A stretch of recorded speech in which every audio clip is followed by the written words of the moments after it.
Let's cross now to hear from US President Joe Biden, who's speaking at the UN climate talks in Egypt. It's an honor. It's an honor to once again participate in this critical summit. And I'd like to thank our host, President Sisi, for bringing us together at this pivotal moment. Thank you, Mr. President.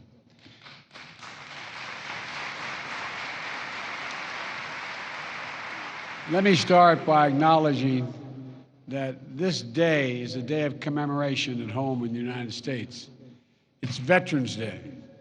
America's veterans and their families, survivors and caregivers, are the very spine and soul of the United States. And on this special day, on every day, I honor all of those who sacrificed for our nation like my son. I want to thank one proud American veteran, a lifelong public servant, a dear friend, and literally one of the most decorated men to fight, Special Envoy for Climate, John Kerry. John,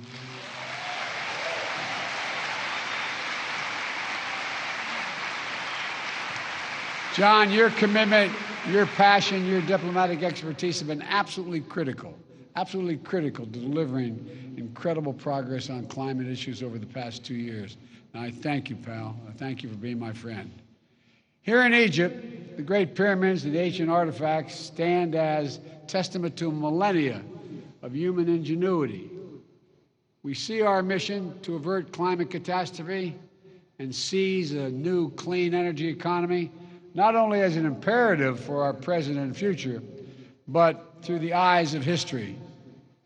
According to the World Meteorological Organization, the past 8 years have been the warmest on record. In the United States, we're seeing historic drought and wildfires in the West, devastating hurricanes and storms in the East. Here in Africa, home to many nations considered most vulnerable to climate change, food insecurity. Hunger follows 4 years of intense drought in the Horn of Africa. Meanwhile, the Niger River in West Africa, swollen because of more intense rainfall, is wreaking havoc on fishing and farming communities. In Nigeria, flooding has recently killed 600 people. 1.3 million more are displaced. Seasonal livestock migration routes have been used for hundreds of years, are being altered, increasing the risk of conflict between herders and local farming communities. The climate crisis is about human security, economic security, environmental security, national security, and the very life of the planet. So today, I'd like to share with you how the United States is meeting the climate crisis with urgency and with determination to ensure a cleaner, safer, and healthier planet for all of us.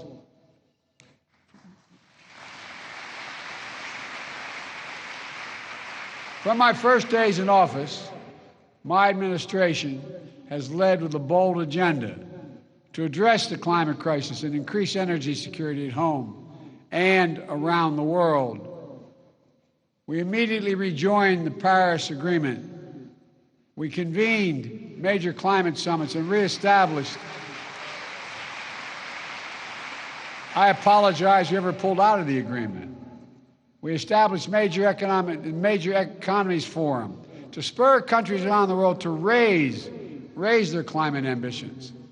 Last year at COP27 in Glasgow, the United States helped deliver critical commitments that will get 2/3 of the world's GDP on track to limit warming to 1.5 degrees Celsius. Over the past 2 years, the United States has delivered unprecedented progress at home through a generational investment in upgrading our nation's infrastructure.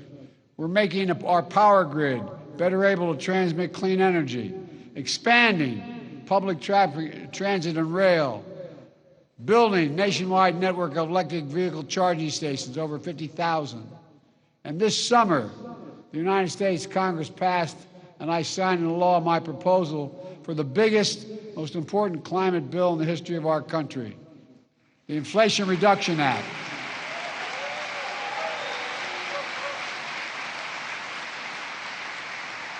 It includes less than I asked for, but a significant amount, $368 billion to support clean electricity,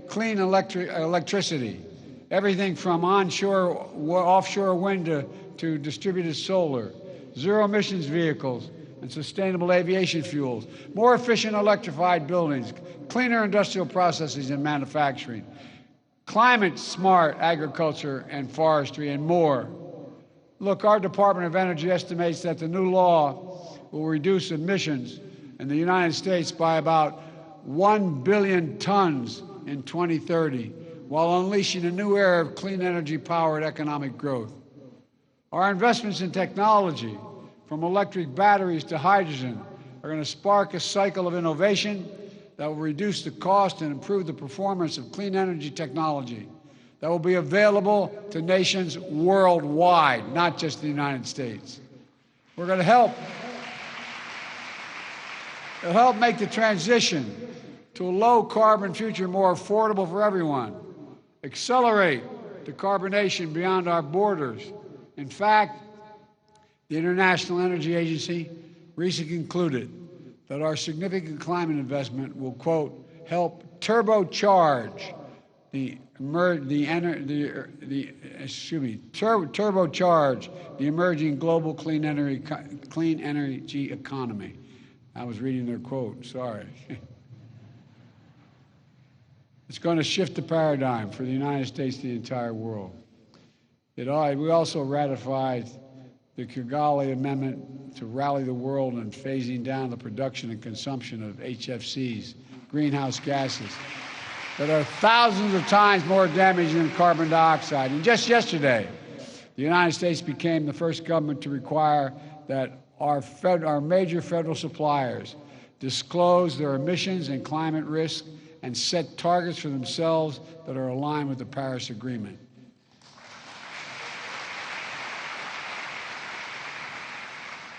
As the world's largest customer, with more than $650 billion in spending last year, the United States government is putting our money where our mouth is to strengthen accountability for climate risk and resilience.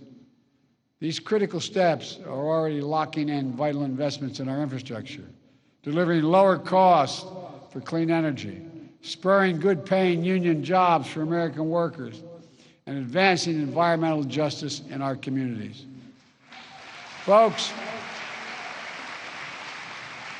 we're proving that good climate policy is good economic policy. It's a strong foundation for durable, resilient, inclusive economic growth. It's driving progress in the private sector. It's driving progress around the world. And the sum total of the actions my administration is taking puts the United States on track to achieve our Paris Agreement goal of reducing emissions 50 to 52% below 2005 levels by 2030.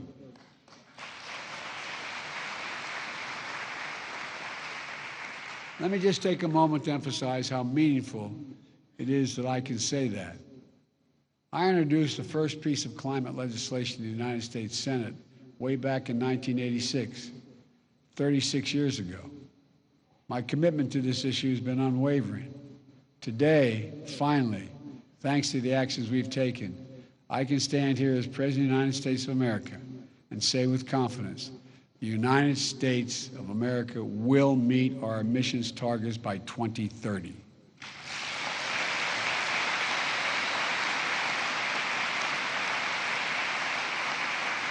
We're racing forward to do our part to avert the climate hell that the UN Secretary General so passionately warned about earlier this week.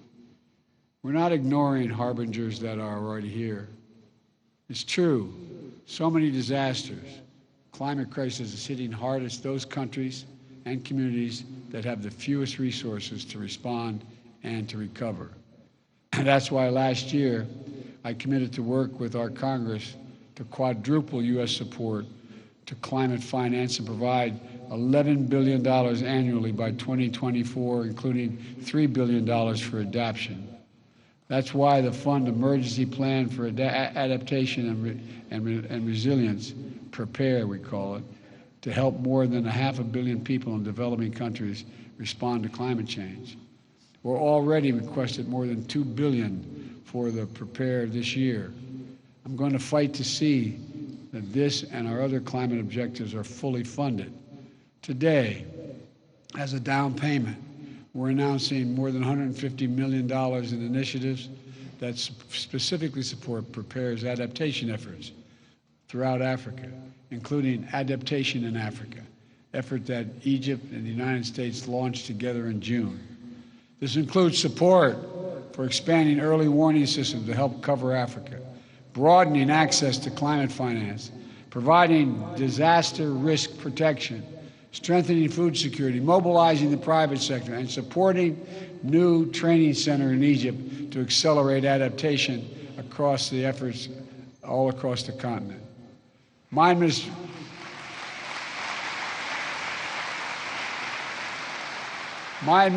has also made the United States the first ever contributor to the Adaptation Fund last year, and this year we're doubling our pledge to bringing our total commitment to $100 million. We're also making sure that every dollar we deliver goes as far as possible, unlocking larger pools of finance and the trillions in private investment we know that will be needed. Folks, we're also supporting the Global Shield, a G7 initiative to better protect vulnerable countries everywhere from climate-related losses and quickly respond to climate-related damages.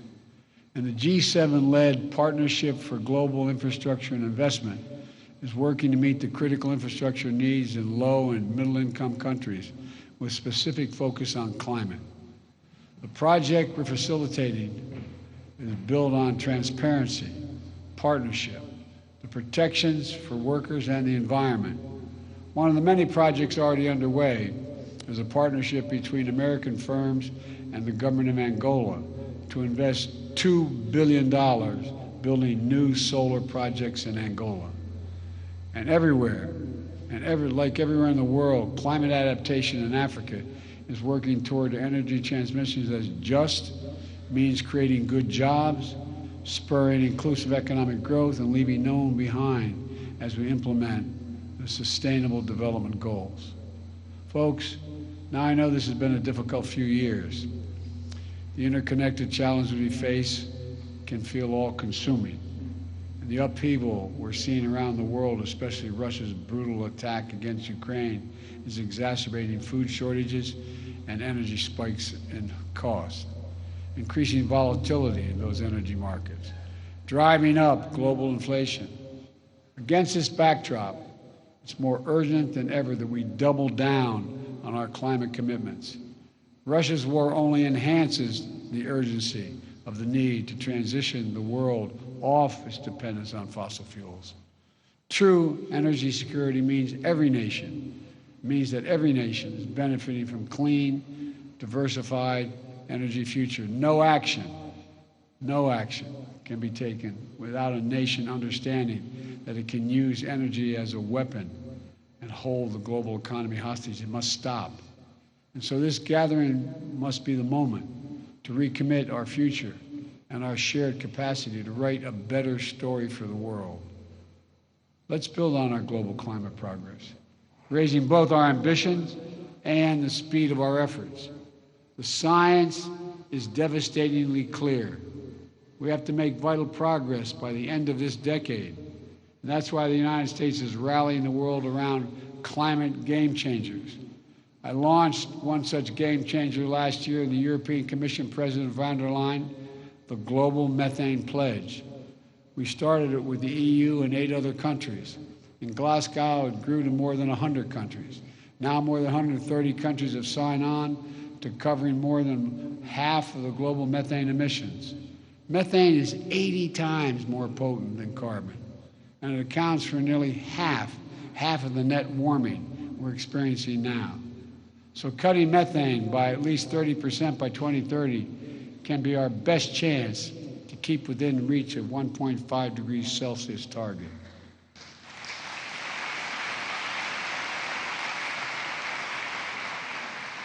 Today, we're releasing an updated Methane Emissions Reduction Act plan, which lays out how the United States is meeting the pledge. We're investing more than $20 billion in domestic methane mitigation to do things like cap orphan wells, leaking methane, improving industrial equipment in the oil and gas sectors to reduce emissions. It also lays out strong regulatory actions, including a new proposal from our Environmental Protection Agency to strengthen standards on methane across sectors, especially from super emitters, to make sure it's not released into communities impacting on public health. All told, these steps will reduce U.S. methane emissions from covered sources by 87% below the levels of 2005 by 2030.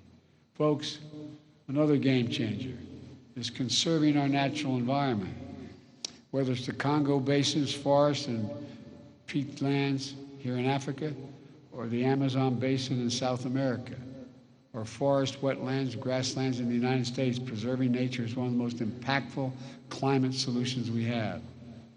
Some that indigenous people communities have known and been the stewards of these efforts for a long time and generations. They've known it.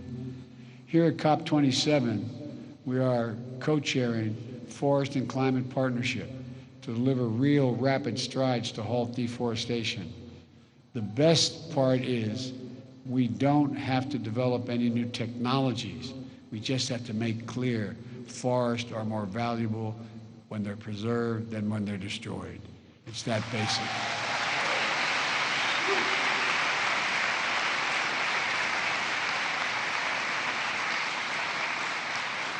And those of our able should be chipping in to help those countries, in fact, preserve those great forests.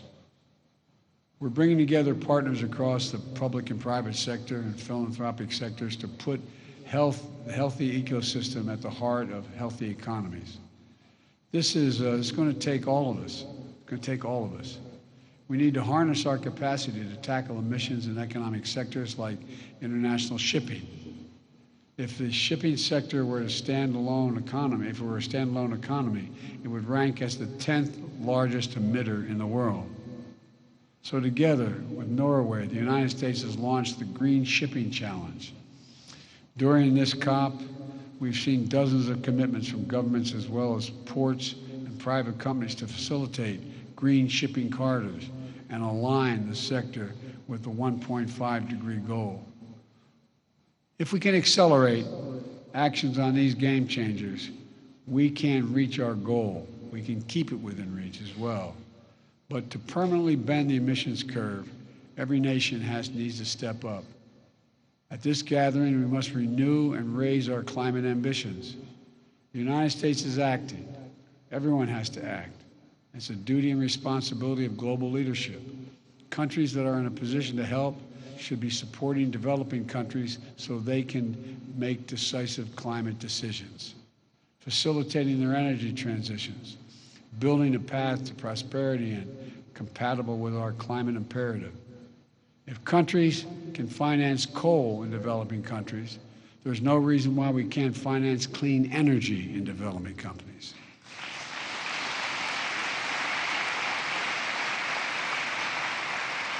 I'm pleased to announce today, alongside the European Union and Germany, a $500 million package to finance and facilitate Egypt's transition to clean energy.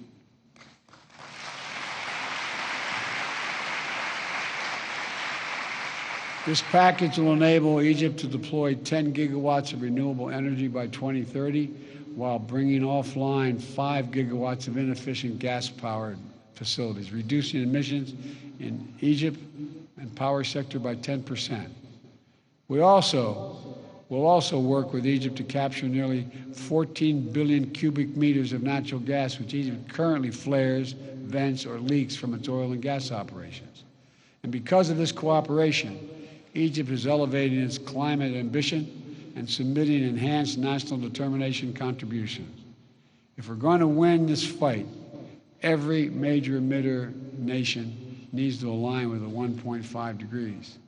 We can no longer plead ignorance to the consequences of our actions or continue to repeat our mistakes. Everyone has to keep accelerating efforts throughout this decisive decade. My friends, I came to the presidency determined to make the transformational changes that are needed, that America needs to make, and we have to do for the rest of the world, to overcome decades of opposition and obstacles of progress in this issue alone, to reestablish the United States as a trustworthy, committed global leader on climate. As I stand here before you, we've taken enormous strides to achieve that. But I don't stand here alone. This progress is being driven by young people all across America. Like young people around the world, they feel the urgency of climate. They feel it deeply. They're committed to these issues. They know the stakes, and that's their world we're creating. This is not to stand by and allow us to fail in this responsibility. We can't. That's why as I look out of all the things that we've accomplished, but so much more to do, I'm optimistic. For all the work that remains to be done, we have to put down significant markers of progress. The United States has taken enduring steps to meet our goals. We're delivering on our promise of leadership, and more of the world is standing with us. Though determined diplomacy is necessary, we're finding consensus, building understanding, and launching new approaches. And the inspiring passion of young people, civil society, climate activists, indigenous communities is literally galvanizing the world. Yes, the challenges we face are great, but our capacity is greater than the challenges. We must never doubt that. So let's reach out and take the future in our hands and make the world we wish to see and that we know we need. A planet preserved for generations to come. An economy powered by clean, diversified, secure energy sources.